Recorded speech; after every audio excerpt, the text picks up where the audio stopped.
10 सितंबर 2024। प्रातः मुरली। ओम शांति। बाप दादा मधुबन। बाबा कहते हैं, मीठे बच्चे, माया को वश करने का मंत्र है मन मना भव। इसी मंत्र में सब खूबियां समाई हुई है। यही मंत्र तुम्हें पवित्र बना देता है।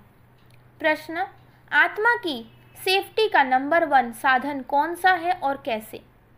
उत्तर, याद की यात्रा ही सेफ्टी का नंबर 1 साधन है, क्योंकि इस याद से ही तुम्हारे कैरेक्टर सुधारते हैं।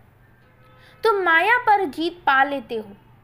याद से पतित कर्मेंद्रिय शांत हो जाती है। याद से ही बल आता है। ज्ञान तलवार में याद का जोहर चाहिए। याद से ही मीठे सतो प्रधान बनेंगे। कोई को भी नाराज नहीं करेंगे, इसलिए याद की यात्रा में कमजोर नहीं बनना है। अपने आप से पूछना है कि हम कहाँ तक याद में रहते हैं। ओम शांति। मीठे मीठे रूहानी बच्चों को रोज रोज सावधानी जरूर देनी होती है। कौन सी? Safety first. सेफ्टी क्या है? याद की यात्रा से तुम बहुत बहुत सेफ रहते हो। मूल बात ही बच्चों के लिए ये है। बाप ने समझाया है, तुम बच्चे जितना याद की यात्रा में तत्पर रहेंगे, उतनी खुशी भी रहेगी और मैनर्स भी ठीक होंगे, क्योंकि पावन भी बनना है, कैरेक्टर्स भी सुधारना है। अपनी जांच करनी है, मेरा कैरेक्टर किसको दुख देने जैसा तो नहीं है। मुझे कोई देह अभिमान तो नहीं आ जाता है। ये अच्छी रीति अपनी जांच रखनी है। बाप बैठ बच्चों को पढ़ाते हैं। तुम बच्चे पढ़ते भी हो तो फिर पढ़ाते भी हो। बेहद का बाप सिर्फ पढ़ाते हैं, बाकी तो सब है देहधारी। इसमें सारी दुनिया आ जाती है। एक बाप ही विधेयी है। वो तुम बच्चों को कहते हैं कि तुमको भी विधेयी बनना है। मैं आया हूँ तुमको विधेयी बनाने। पवित्र बनकर ही वहां जाएंगे। छी को तो साथ ले नहीं जाएंगे, इसलिए पहले पहले मंत्र ही ये देते हैं। माया को वश करने का यह मंत्र है। पवित्र होने का यह मंत्र है। इस मंत्र में बहुत खूबियां भरी हुई है। इनसे ही पवित्र बनना है। मनुष्य से देवता बनना है। जरूर हम ही देवता थे, इसलिए बाप कहते हैं, अपनी सेफ्टी चाहो, मजबूत महावीर बनना चाहो तो ये पुरुषार्थ करो। बाप तो शिक्षा देते रहेंगे, भला ड्रामा भी कहते रहेंगे। ड्रामा अनुसार बिल्कुल ठीक ही चल रहा है, फिर आगे के लिए भी समझाते रहेंगे। याद की यात्रा में कमजोर नहीं बनना है। बाहर रहने वाली बंधेली गोपिकाएं जितना याद करती है, उतना सामने रहने वाले भी याद नहीं करते हैं, क्योंकि उनको तरफन होती है शिव बाबा से मिलने की। जो मिल जाते हैं उन्हों का पेट जैसे कि भर जाता है। जो बहुत याद करते हैं वो उच्च पद पा सकते हैं। देखा जाता है, अच्छे अच्छे बड़े बड़े सेंटर संभालने वाले मुख्य भी याद की यात्रा में कमजोर है। याद का जोहर बहुत अच्छा चाहिए। ज्ञान तलवार में याद का जोहर ना होने कारण किसको तीर लगता ही नहीं, पूरा मरते नहीं।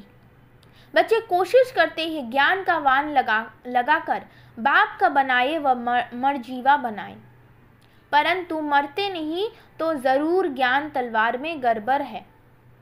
बाबा भल जानते हैं ड्रामा बिल्कुल एक्यूरेट चल रहा है, परंतु आगे के लिए तो समझाते रहेंगे ना। हर एक अपनी दिल से पूछो, हम कहाँ तक याद करते हैं। याद से ही बल आएगा, इसलिए कहा जाता है ज्ञान तलवार में जोहर चाहिए। ज्ञान तो बहुत सहज रीति समझा सकते हैं। जितना जितना याद में रहेंगे, उतना बड़े मीठे बनते जाएंगे। तुम सतो प्रधान थे तो बहुत मीठे थे, अब फिर सतो प्रधान बनना है। तुम्हारा स्वभाव भी बहुत मीठा चाहिए। कभी रंज नाराज नहीं होना चाहिए। ऐसा वातावरण ना हो जो कोई रंज हो। ऐसी कोशिश करनी चाहिए, क्योंकि ये ईश्वर या कॉलेज स्थापन करने की सर्विस बहुत ऊंची है। विश्वविद्यालय तो भारत में बहुत गाए जाते हैं, वास्तव में वो है ही नहीं। विश्वविद्यालय तो एक ही होता है। बाप आकर सबको मुक्ति, जीवन मुक्ति देते हैं। बाबा जानते हैं सारी दुनिया के जो भी मनुष्य मात्र है सब खत्म होने हैं। बाप को बुलाया भी इसलिए है कि छीछी दुनिया का खात्मा और नई दुनिया की स्थापना करो। बच्चे भी समझते हैं बरोबर बाप आया हुआ है। अभी माया का पंप कितना है। फॉल ऑफ पंपिया का खेल भी दिखाते हैं। बड़े बड़े मकान आदि बना रहे हैं, ये है पंप। सतयुग में इतने मंजिल के मकान बनते नहीं है। यहाँ बनते हैं क्योंकि रहने के लिए जमीन कम है। विनाश जब होता है तब सब बड़े बड़े मकान भी गिर पड़ते हैं। आगे इतनी बड़ी बड़ी बिल्डिंग नहीं बनती थी। बम्स जब छोड़ेंगे तो ऐसे गिरेंगे जैसे ताश के पत्ते गिरते हैं। इसका मतलब ये नहीं कि वही मरेंगे, बाकी दूसरे रह जाएंगे। नहीं, जो जहाँ होगा, चाहे समुद्र पर हो, पृथ्वी पर हो, आकाश में हो, पहाड़ों पर हो, उड़ रहा हो, सब खत्म हो जाएंगे।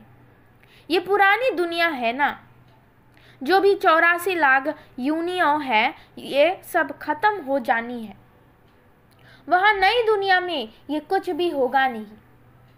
ना इतने मनुष्य होंगे, ना मच्छर, ना जीव जंतु आदि होंगे। यहाँ तो ढेर के ढेर है। अब तुम बच्चे भी देवता बनते हो तो वहाँ हर चीज सतो प्रधान होती है।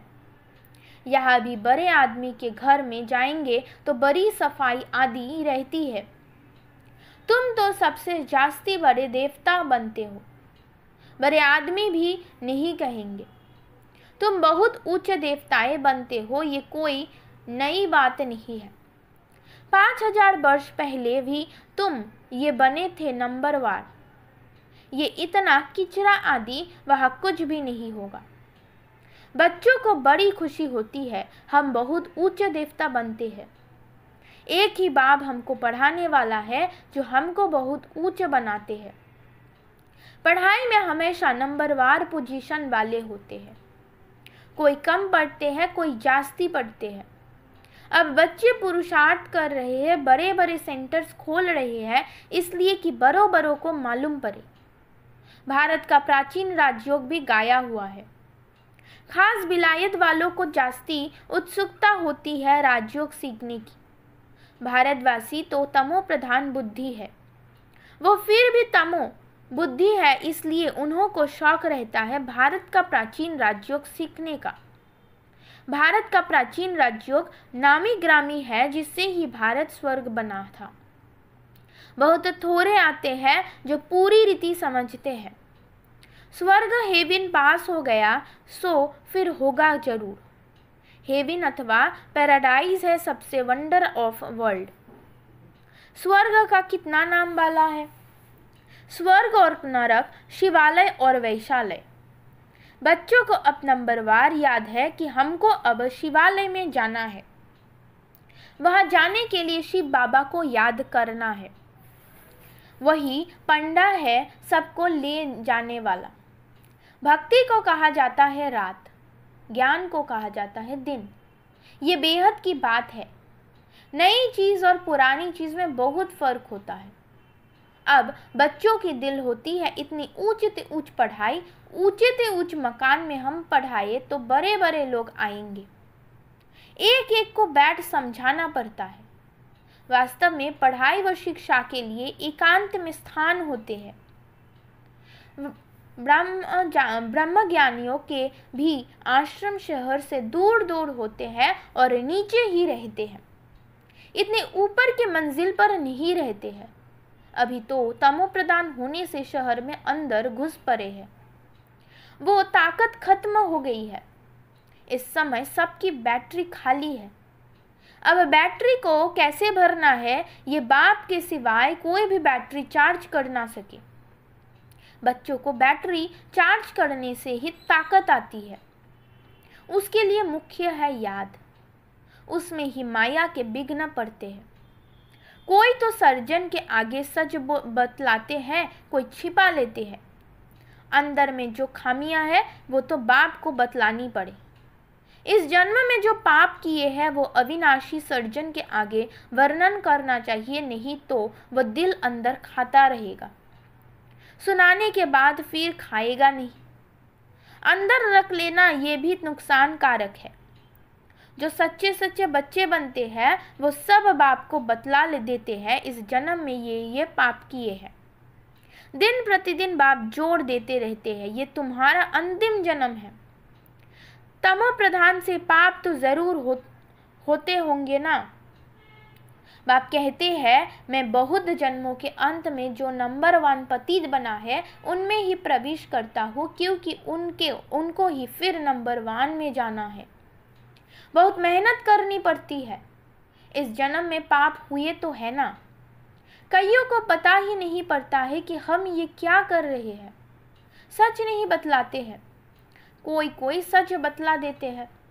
बाप ने समझाया है बच्चे तुम्हारी कर्मेंद्रिय शांत तब होती है जब कर्मातीत अवस्था बनती हो। जैसे मनुष्य बूढ़े होते हैं तो कर्मेंद्रिया ऑटोमेटिकली शांत हो जाती है। इसमें तो छोटेपन में ही सब शांत हो जाना चाहिए। योग बल में अच्छी तरह रहे तो इन सब बातों की एंड हो जाए। वह कोई ऐसी गंदी बीमारी, किच्चर पट्टी आदि कुछ नहीं होता है। मनुष्य बड़े साफ शुद्ध रहते हैं। वहाँ है ही राम राज्य। यह है रावण राज्य तो अनेक प्रकार की गंदगी की बीमारियों आदि है। सतयुग में ये कुछ होती नहीं। बात मत पूछो। नाम ही कितना फर्स्ट क्लास है, स्वर्ग नई दुनिया, बड़ी सफाई रहती है। बाप समझाते हैं इस पुरुषोत्तम संगम युग पर ही तुम ये सब बातें सुनते हो। कल नहीं सुनते थे। कल मृत्युलोक के मालिक थे, आज अमर लोक के मालिक बनते हो। निश्चय हो जाता है कल मृत्युलोक में थे, अब संगम युग पर आने से अमर लोक में जाने के लिए तुम पुरुषार्थ कर रहे हो। पढ़ाने वाला भी अब मिला है। जो अच्छी रीति पढ़ते हैं तो पैसा आदि भी अच्छा कमाते हैं। बलिहारी पढ़ाई की कहेंगे, ये भी ऐसे है। इस पढ़ाई से तुम बहुत ऊंच पद पाते हो, अभी तुम रोशनी में हो। ये भी सिवाय तुम बच्चों के और कोई को मालूम नहीं है। तुम भी फिर घड़ी घड़ी भूल जाते हो, पुरानी दुनिया में चले जाते हो। भूलना माना पुरानी दुनिया में चले जाना। अभी तुम संगम युग ब्राह्मणों को मालूम है कि हम कलयुग में नहीं है। ये सदैव याद रखना है, हम नए विश्व के मालिक बन रहे हैं। बाप हमको पढ़ाते ही है नई दुनिया में जाने के लिए। ये है शुद्ध अहंकार, वो है अशुद्ध अहंकार। तुम बच्चों को तो कभी अशुद्ध ख्यालात भी नहीं आने चाहिए। पुरुषार्थ करते करते आखिरी पिछाड़ी में रिजल्ट निकलेगी। बाप समझाते हैं इस समय तक सब पुरुषार्थ ही है। इम्तिहान जब होता है तो नंबरवार पास हो, फिर ट्रांसफर हो जाते हैं। तुम्हारी है बेहद की पढ़ाई जिसको सिर्फ तुम ही जानते हो। तुम कितना समझाते हो। नए नए आते रहते हैं बेहद के बाप से वर्षा पाने के लिए। भल दूर रहते हैं फिर भी सुनते सुनते निश्चय बुद्धि हो जाते हैं। ऐसे बाबा के सम्मुख भी जाना चाहिए। जिस बाप ने बच्चे को पढ़ाया है ऐसे बाप से सम्मुख तो जरूर मिलना चाहिए। समझदार ही यहाँ आते हैं। कोई नहीं समझे हुए है तो भी यहाँ आने से समझ जाते हैं। बाप कहते हैं दिल में कोई भी बात हो, समझ में नहीं आती हो तो भल पूछो। बाप तो चुंबक है ना, जिसकी तकदीर में है वो अच्छी रीति पकड़ सकते हैं। तकदीर में नहीं है तो फिर खल्लास, सुना अनसुना कर देते हैं। यहाँ कौन बैठ पढ़ाते हैं? भगवान, उनका नाम है शिव। शिव बाबा ही हमको स्वर्ग की बादशाही देते हैं। फिर कौन सी पढ़ाई अच्छी? तुम कहेंगे हमको शिव बाबा पढ़ाते हैं जिसे 21 जन्मों की बादशाही मिलती है। ऐसे ऐसे समझाते समझाते ले जाते हैं। कोई तो पूरा न समझाने कारण इतनी सर्विस नहीं कर सकते हैं। बंधन की जंजीरों में जकड़े रहते हैं। शुरू में तो तुम कैसे अपने को जंजीरों से छुड़ा कर आए, जैसे कोई मस्ताने होते हैं। ये भी ड्रामा में पार्ट था जो कोशिश हुई। ड्रामा में भट्टी बननी थी। जीते जी मरे, फिर माया की तरफ कोई कोई चले गए। युद्ध तो होते हैं ना। माया देखती है इसने बड़ी हिम्मत दिखाई है। अब हम भी ठोक कर देखते हैं कि पक्के है व नहीं। बच्चे को की कितनी संभाल होती थी। सब कुछ सिखलाते थे। तुम बच्चे एल्बम आदि देखते हो, लेकिन सिर्फ चित्र देखने से भी समझ ना सके। कोई बैठ समझाए कि क्या क्या होता था, कैसे भट्टी में पड़े थे, फिर कोई कैसे निकले, कोई कैसे। जैसे रुपये छपते हैं तो भी कोई खराब हो पड़ते हैं। ये भी ईश्वरीय मिशनरी है। ईश्वर बैठ धर्म की स्थापना करते हैं। ये बात किसको भी पता नहीं है। बाप को बुलाते भी है, परंतु जैसे तवाई समझते ही नहीं। कहते हैं ये कैसे हो सकता है। माया रावण एकदम ऐसा बना देती है। शिव बाबा की पूजा भी करते हैं, फिर कह देते सर्वव्यापी। शिव बाबा कहते हो, फिर सर्वव्यापी कैसे होगा। पूजा करते हैं लिंग को, शिव बाबा कहते हैं। ऐसे थोड़ी ही कहते कि इसमें शिव बैठा है। अब पत्थर टिक्कर में भगवान को कहना, तो क्या सब भगवान ही भगवान है। भगवान अनलिमिटेड तो नहीं होंगे ना। तो बाप बच्चों को समझाते हैं, कल्प पहले भी ऐसे समझाया था। अच्छा, मीठे मीठे सिक्की लदे बच्चों प्रति माता पिता बाप दादा का याद प्यार और गुड मॉर्निंग। रूहानी बाप के रूहानी बच्चों को नमस्ते। धारणा के लिए मुख्य सार नंबर 1, ऐसा मीठा वातावरण बनाना है जिसमें कोई भी नाराज ना हो। बाप समान विदेही बनने का पुरुषार्थ करना है। याद के बल से अपना स्वभाव मीठा और कर्मेंद्रिय शांत करनी है। नंबर 2, सदा इसी नशे में रहना है कि अभी हम संगम युगी है, कलियुगी नहीं। बाप हमें नए विश्व का मालिक बनाने के लिए पढ़ा रहे हैं। अशुद्ध ख्यालात समाप्त कर देने हैं। वरदान, अकाल तख्त और दिल तख्त पर बैठ सदा श्रेष्ठ कर्म करने वाले कर्मयोगी भव। इस समय आप सभी बच्चों को 2 तख्त मिले हैं, एक अकाल तख्त, दूसरा दिल तख्त। लेकिन तख्त पर वही बैठता है जिसका राज्य होता है। जब अकाल तख्तशीन है तो स्वराज्य अधिकारी है, और बाप के दिल तख्तशील है तो बाप के बरसे के अधिकारी है, जिसमें राज्य भाग्य सब आ जाता है। कर्मयोगी अर्थात दोनों तख्तशील। ऐसी तख्तशीन आत्मा का हर कर्म श्रेष्ठ होता है, क्योंकि सब कर्मेंद्रिय लॉ और ऑर्डर पर रहती है। स्लोगन, जो सदा स्वमान की सीट पर सेट रहते हैं वही गुणवान और महान है। ओम शांति।